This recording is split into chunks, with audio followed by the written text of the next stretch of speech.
So today we're here with William Micklem, who is our designer of the Micklem Bridle, and he's here to answer any of your questions and to tell us a bit more about the Micklem Bridle. So William, would you tell us a bit more about yourself? About myself? Yeah, and how you created the Micklem. Well, I suppose it all began in Cornwall where I was born, and my father was passionate about horses, and I remember going to a pony club rally and being told about the horse's teeth, and being told that the upper jaw was so much wider than the bottom jaw, and that's truly where all of this started. So the bridle is truly designed from the inside out. So if I hold that there, that's the upper jaw. You can place it facing forward. You can see how much narrower the bottom jaw is here than the upper jaw.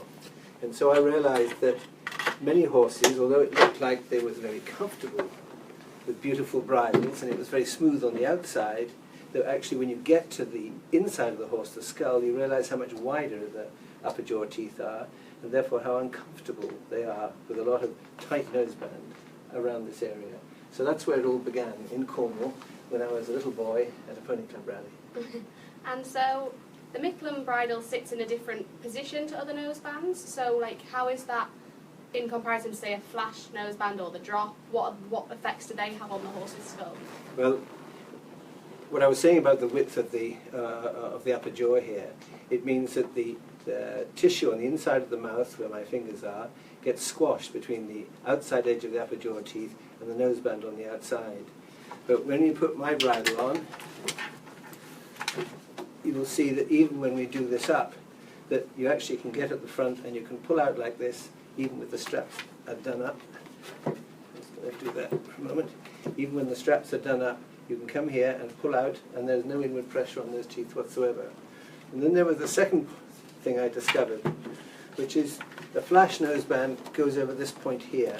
And out of that, these two holes here, either side of the horse's face, come all the main motor and sensory nerves servicing this part of the face. And so a classic flash or cavesson noseband, like a cranked one, comes immediately over where the exit point and squashes down on the nerves against the bone. And if you do any pressure on those nerves for any length of time, they actually become numb, and it numbs this area here.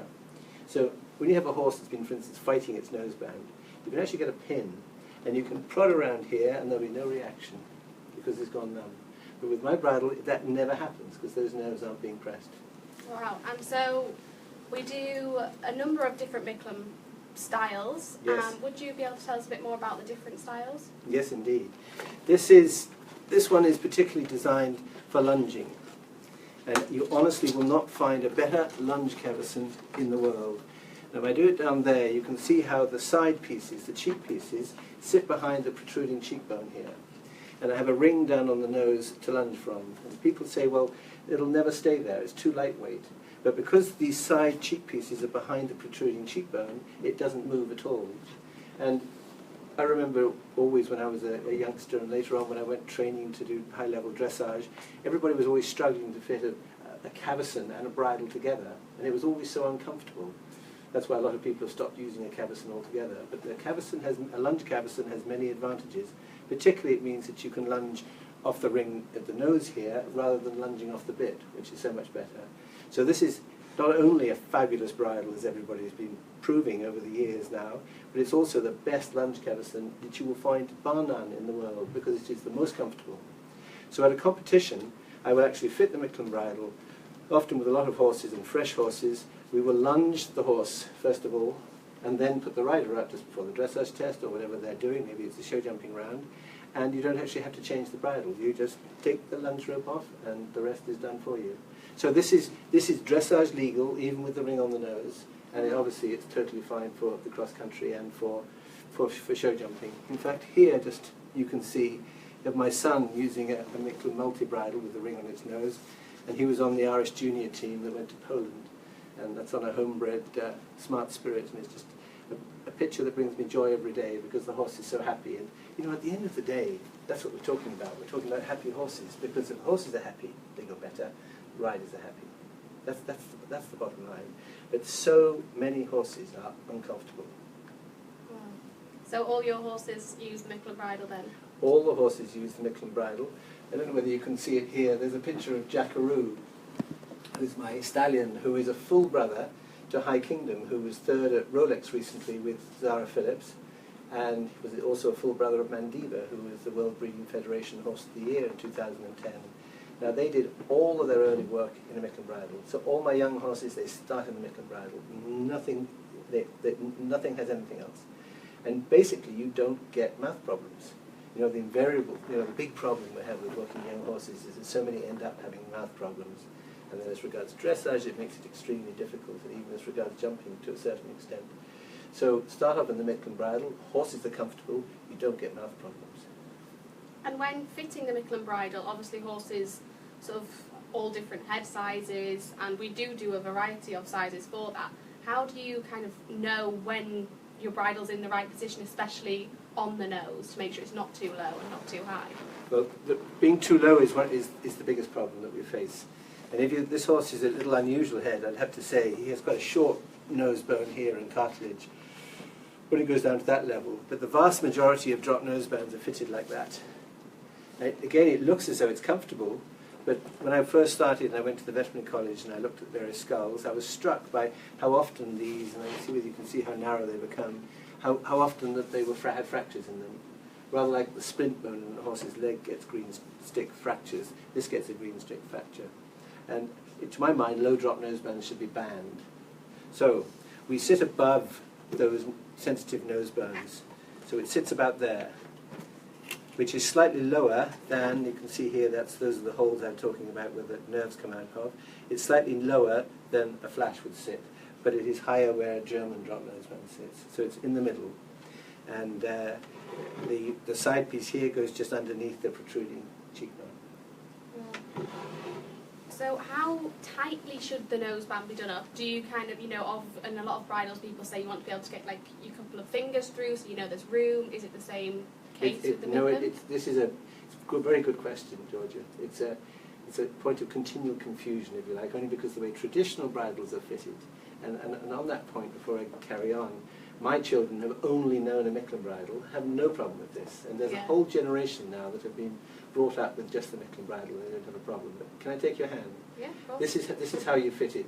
If you were my grandmother, let's pretend, and I was taking you down the road, I want to hold your hands sufficiently tight that I don't lose your hand, but not so tight that it hurts you. Yeah. So it's just snug. Nice. Yeah. Just snug. And that's exactly how you do the back straps either side. So they're just snug. These are the two back straps. That's the upper back strap and the lower back strap. And the lower back strap goes underneath the bit. And when fitting the Micklem bridle, do you suggest that they kind of get the main body of the bridle correct to the horse before starting with the bit in the mouth? Or do you suggest the bit is already attached to the bridle and then it's kind of fitted? Well, as you get more experience with the bridle, probably most people just start with the bit. But if you haven't had much experience, start without the bit, get this in the right position, and then the bit straps go onto the bit directly. That's how you start off. I should have a bit here, but anyway, next time when I do this, I'll show you. The bit straps go straight onto the bit. Yeah. And then when you're happy with the height here, put the bit in and do the bit up onto these side pieces here. But it really, that isn't a major problem. But where I actually use it, I sometimes, if I've got a full load of horses up, I put all the bridles on without bits. And I travel them to the show that way, and then all I have to do is pop the bits on, and away we go. Yeah. And bit-wise, do all bits fit the Micklem, or? But it's another good question. First of all, I'd say the whole ethos of the bridle is it's kinder, softer, more humane to the horse. So I work for the majority of my horses in plain snaffles. So it is totally fine with the snaffle family. And of course the snaffle family got a huge range of bits, and some are thinner and slightly more severe, some are fatter. So the whole full range of snaffles. But for instance, my daughter, when she started off on her little naughty pony, he was well behaved in a pelham, but not in a snaffle. But the pelham, all the pelham family fit fine. So I will put it online as a picture of my pony in a pelham so you can see how it fits. So that's no problem. And I also use what I would call a small 3-ring snaffle. But simplicity means so much in bitting. The more complicated you get, the vast majority of people get into trouble. I was just reading an article today by Jimmy Wofford, the famous American coach and trainer, and he was saying what pleasure it gave him to ride his strong horses, even Kilkenny, in a plain snaffle, and learn how to ride them in a plain snaffle across country. And to him, he learnt that the vast majority of his students should also use plain snaffles, and you see it more and more. So you saw Michael Young go across country at Badminton, his famous horse Sam, in a plain snaffle. And William Fox Pitt rides most of his horses in a plain snaffle. So it comes back to training, and this bridle is central to a training philosophy, if you like, where we can do things better, where we can do things in more harmony, where the horses are happier. And just like a dressage sort of focus question, a lot of the higher the levels you go, they start to ride in double reins and double bridles. Would that be compatible with the Micklem, or is that something you sort of try to steer away from? For the future, I might come up with a brilliant idea. I have got a version of the Micklem bridle which would work with a double bridle, but it would have to be approved, but it's not very attractive. So the route that I say we should go down is, and there are now hundreds of people around the world who I think this will move in this direction, is to get them to do Prix-St. George, which is the bottom level of international dressage, in a plain snaffle. You know, the world is looking for nicer ways of doing things. We don't like the cruelty, we don't like some of the abuse that horses have had in the past with the position of their heads and necks and what they're put through.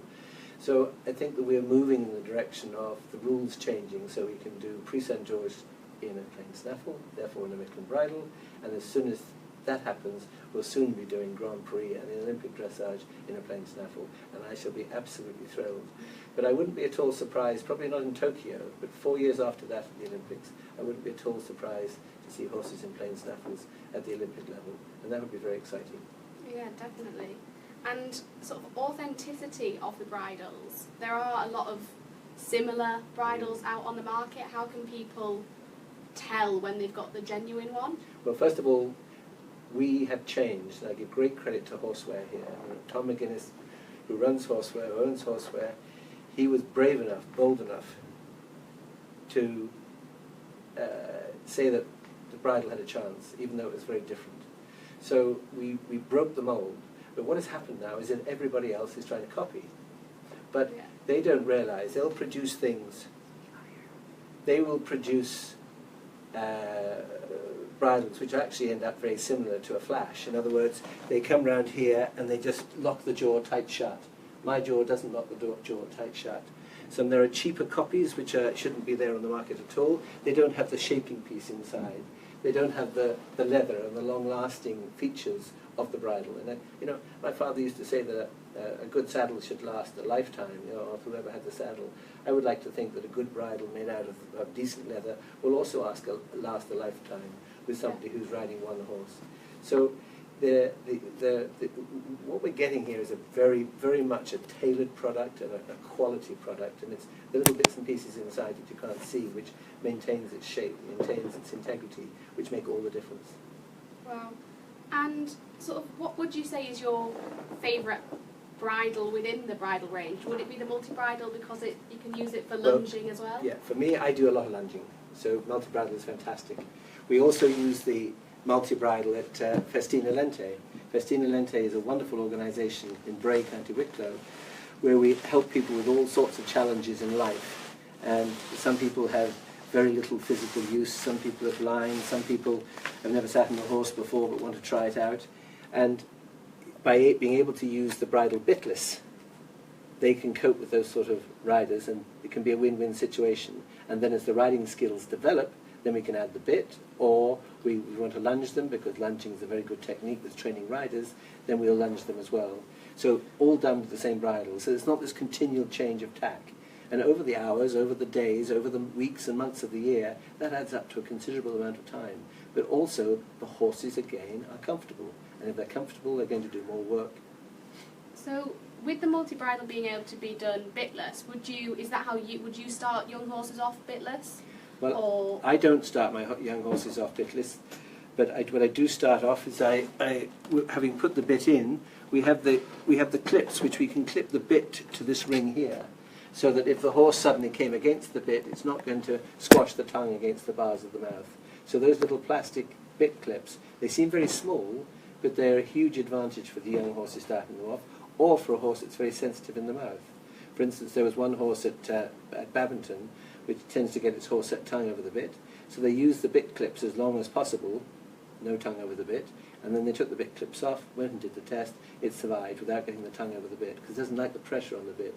Those bit clips make a big difference. So I would tend to start a horse off with a bit, but with no real pressure on the mouth. And in the vast majority of times, I don't get a problem. So the bit clips would be more of sort of a training aid, because Yes. you couldn't use them in a competition. Yes. But you can use them before that just Indeed. to make sure they go well.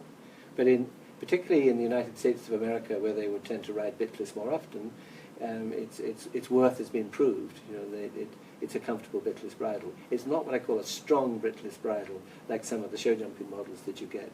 But having said that, there's a lady called Susan Oates, and she rides bitless in the Micklem bridle, and she not only won the big side saddle race they have in Leicestershire for all ladies riding side saddle, but she won a national hunt race at Punchestown, Wow. which is pretty amazing. That is, definitely. And we've had one stakes winner in America using the Micklem bridle, but with a bit. And in England, they're not allowed to race without a bit, so they'd have to race with a bit. But it's being slowly taken up by quite a large number of people who've come from, like, the eventing world into the racing world. And if the racehorse is more comfortable, it's going to run better. And with racehorses, we're talking about such small margins. So that tiny bit more comfort may mean that the horse may get that extra quarter of a length, which will make all the difference at the end of a race. Yeah. And with the bitless bridle, is there sort of different strengths you can use?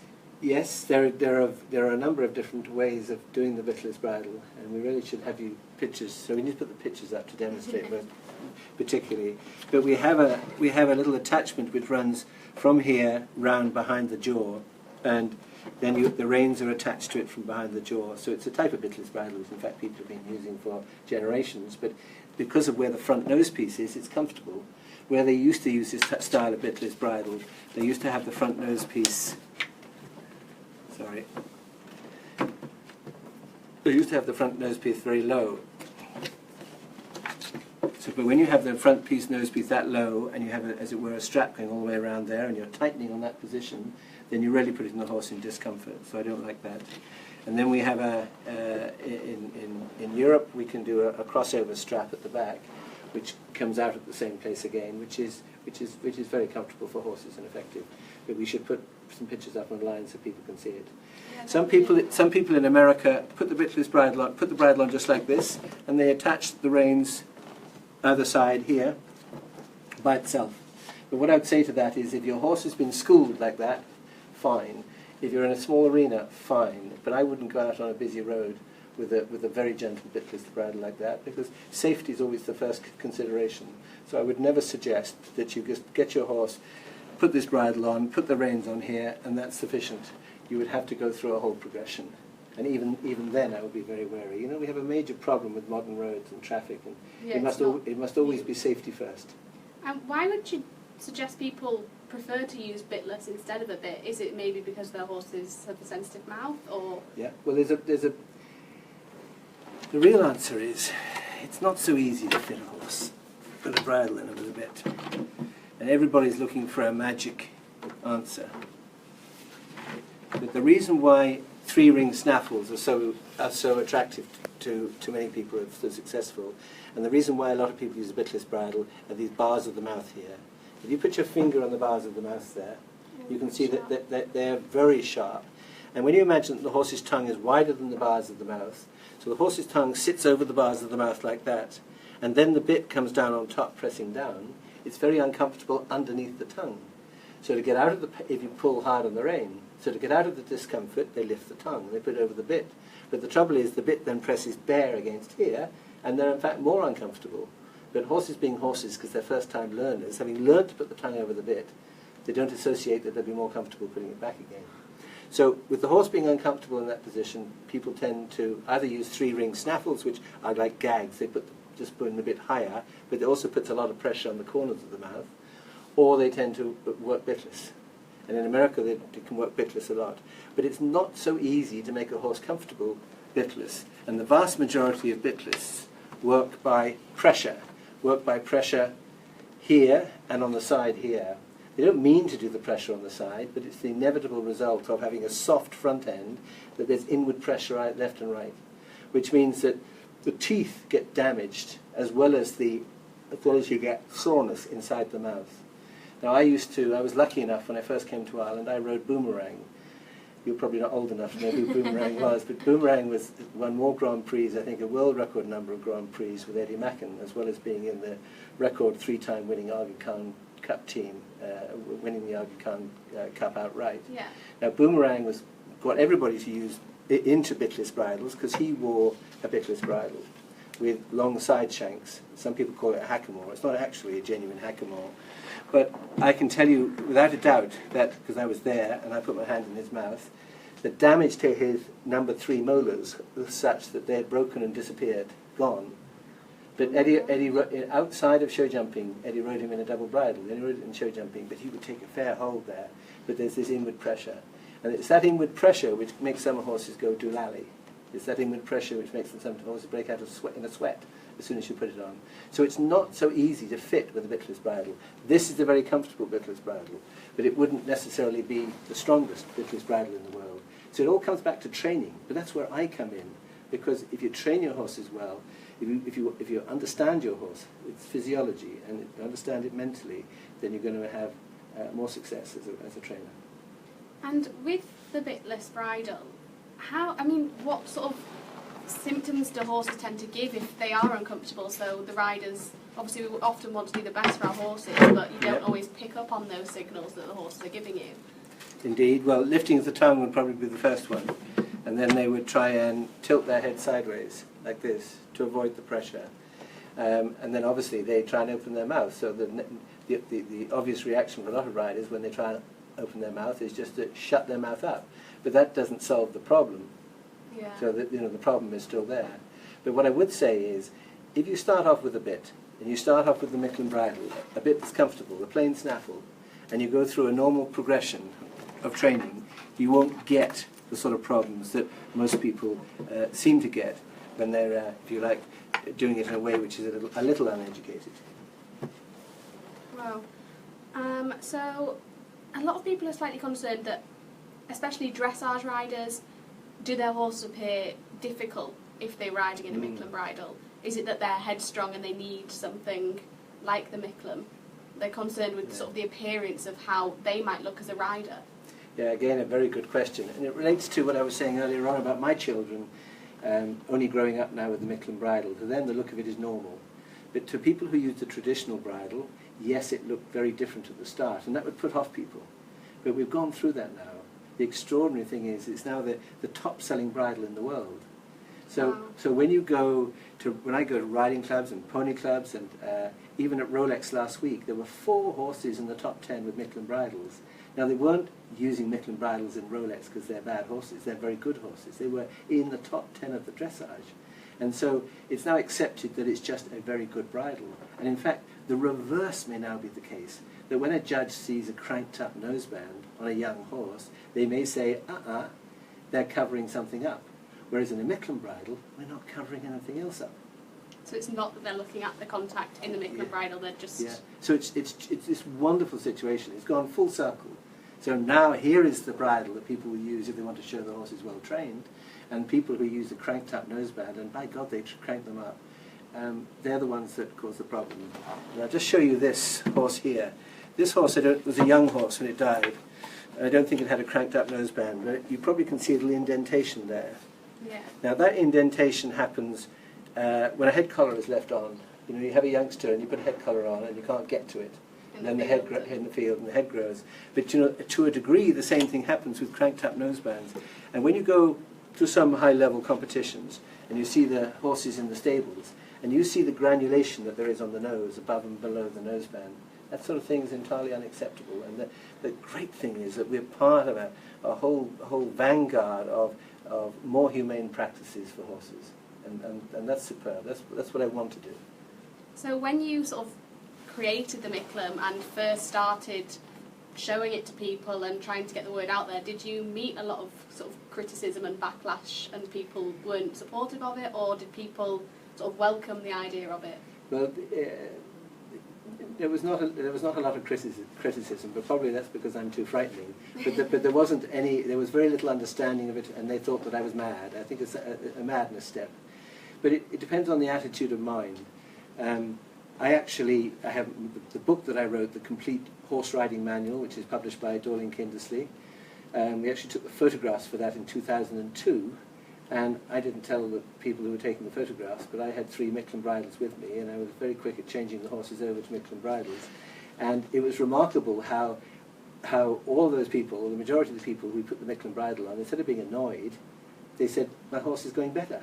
Yeah. You know, and they wanted Micklem bridles. So I think after doing the photographs, there were 15 individual people who wanted Micklem bridles after that.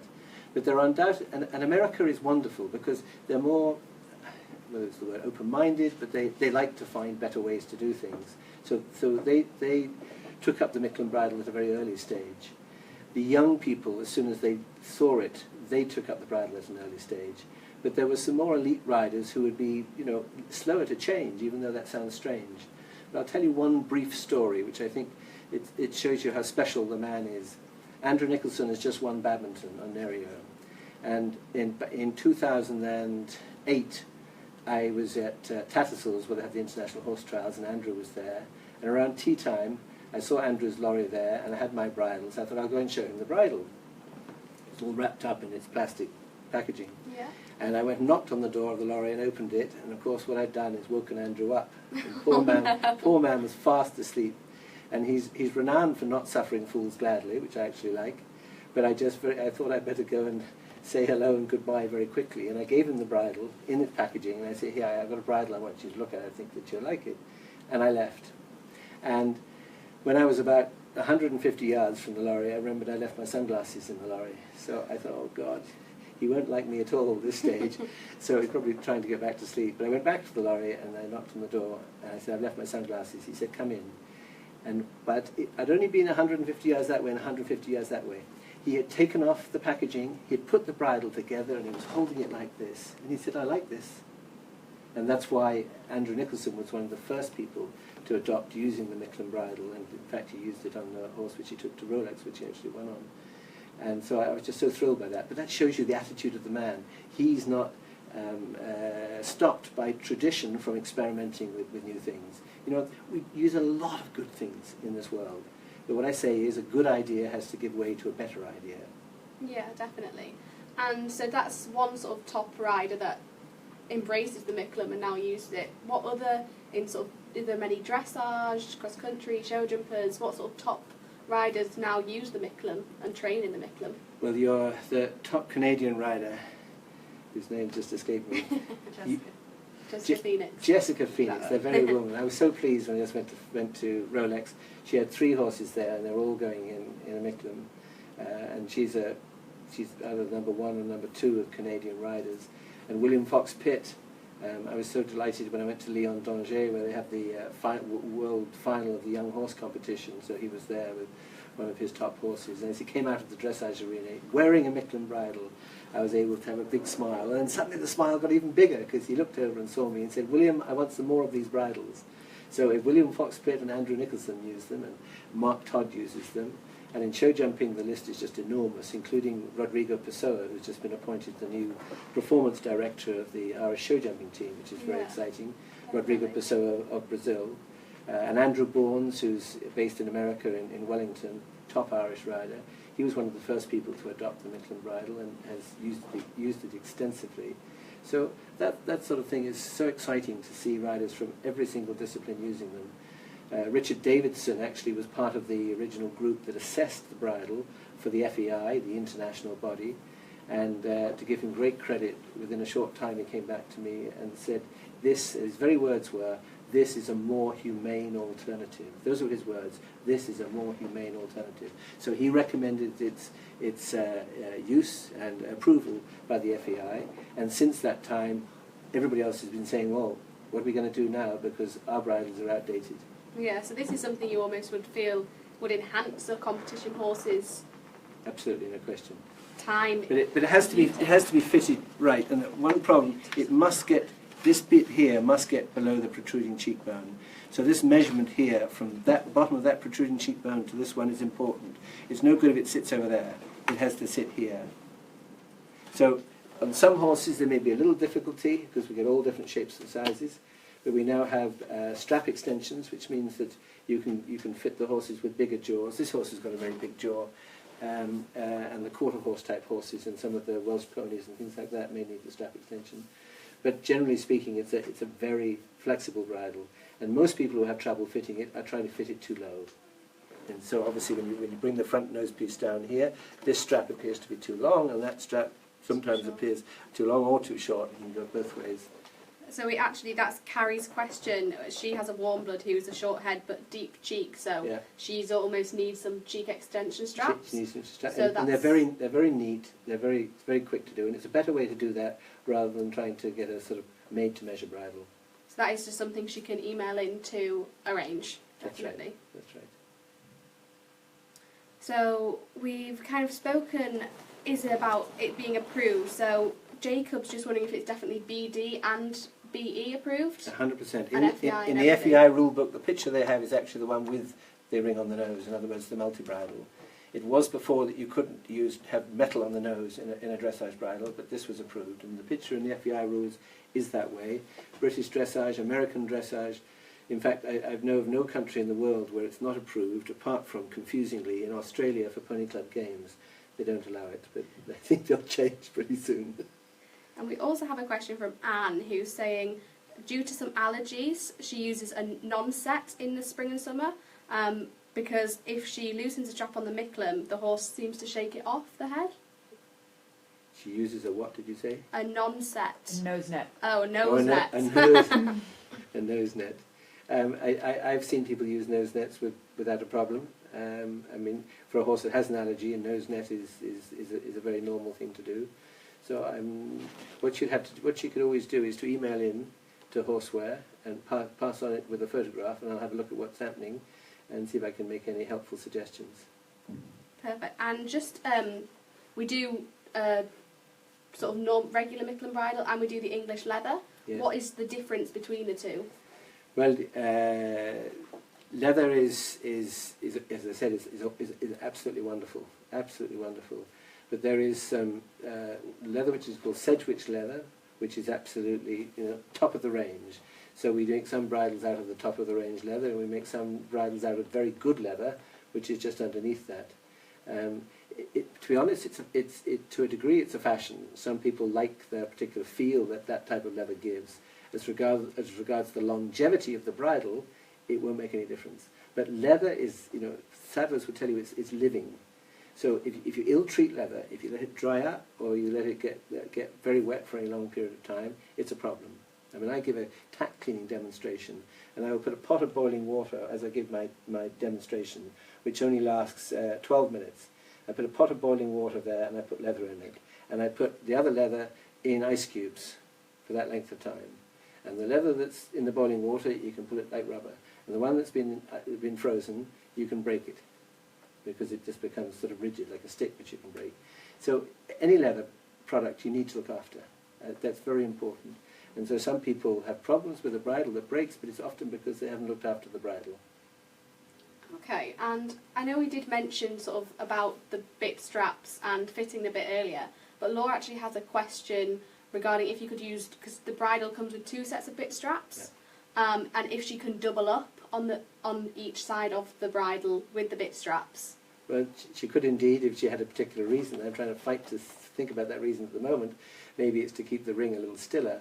I think she's saying just to create a longer strap on each side. I think so she'd almost be linking the two on either side. I understand.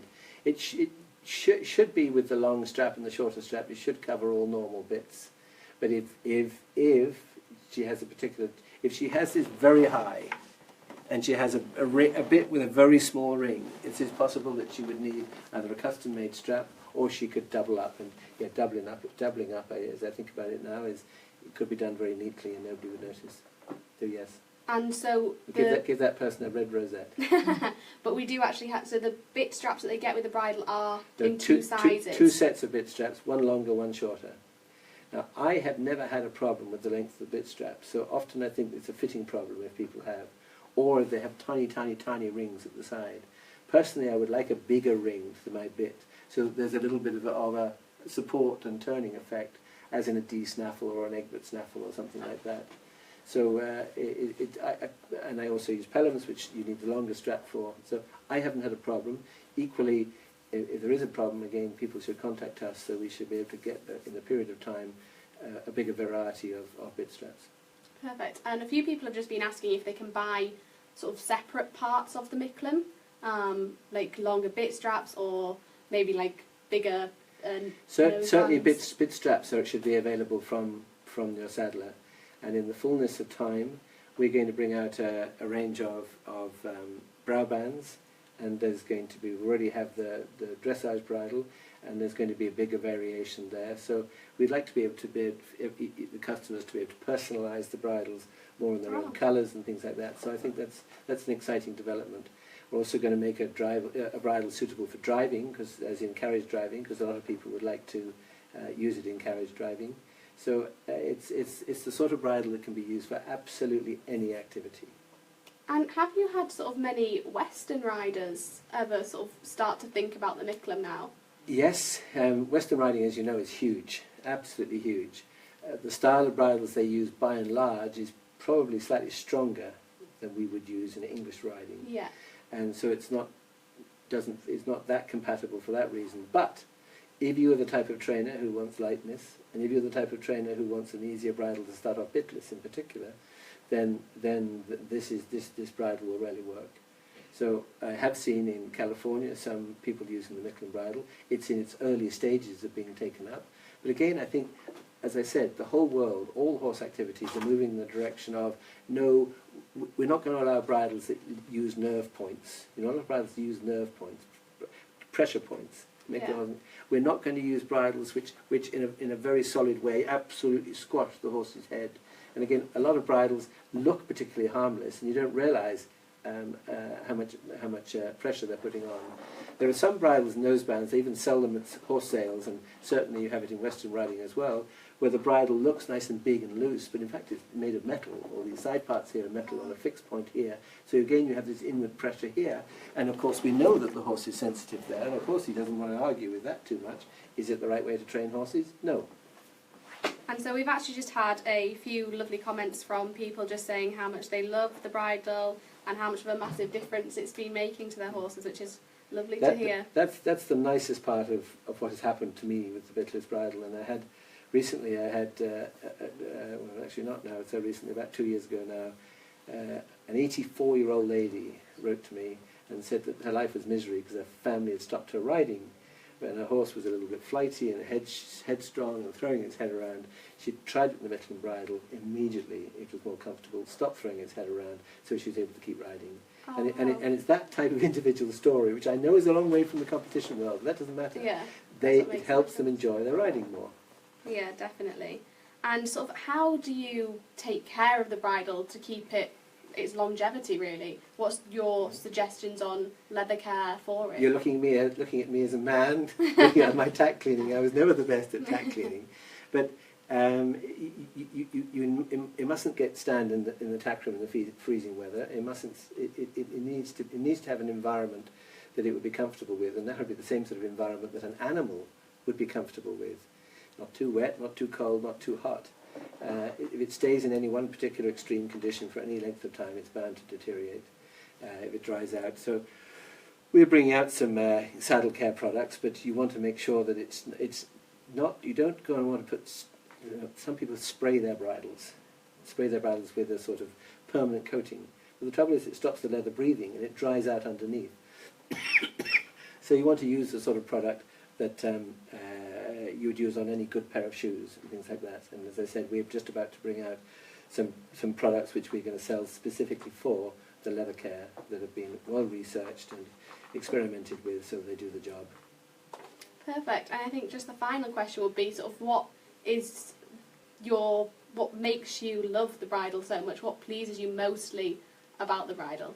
Simplicity is the hallmark of genius, someone like Einstein said, and that's the whole thing. I wanted something that was as simple as possible. You know, when I started off, I said, we'll forget how bridles are done. We'll look at the jaw and we'll see, if we were going to start again, how we would do it. So it's simplicity, and then I said, no, I also want the flexibility, so the lunging in particular, because lunging is so important. You know, the poor horse struggles to carry us on its back. And so when we're sitting on the horse's back here, the horse is very unprotected, and very often the head and neck goes up in the air, etc. And so what we do then? We then pull the head and neck down, and we think that we've done a good training job. And this is the attitude of man. But in fact, that horse's back, it may look as though it's using itself, but it hasn't changed at all. And this bridle is part of a whole package, a package of ideas which suggests that we can treat the horse in a more humane way.